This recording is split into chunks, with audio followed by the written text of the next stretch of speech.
Levier de vitesse. Le levier de vitesse se manipule de manière très précise pour ne pas rater le passage d'une vitesse et endommager la boîte de vitesse. Il convient de bien suivre l'ordre et le sens de la grille. Voici le schéma de la grille d'un levier de vitesse. On compare souvent la grille à un appartement constitué de couloirs et de chambres verrouillées. Les numéros indiquent les différents rapports de vitesse. Les zones grises délimitent les couloirs dans lesquels le levier circule. Le ressort sert à ramener le levier au milieu de la grille, face à la troisième vitesse. Il remet ainsi la boîte à sa position de repos, appelée point mort.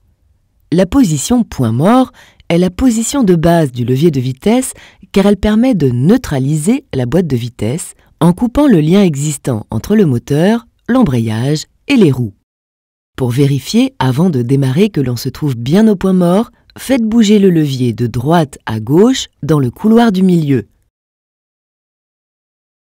Cela peut se réaliser soit de manière lâchée, soit en tenant le levier.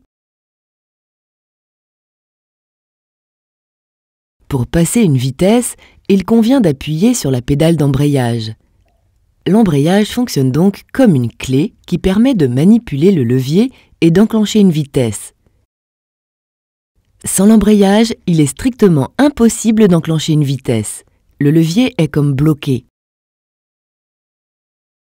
Vous verrez dans la prochaine vidéo comment les vitesses se montent en suivant la grille, l'une après l'autre, à partir de la position point mort.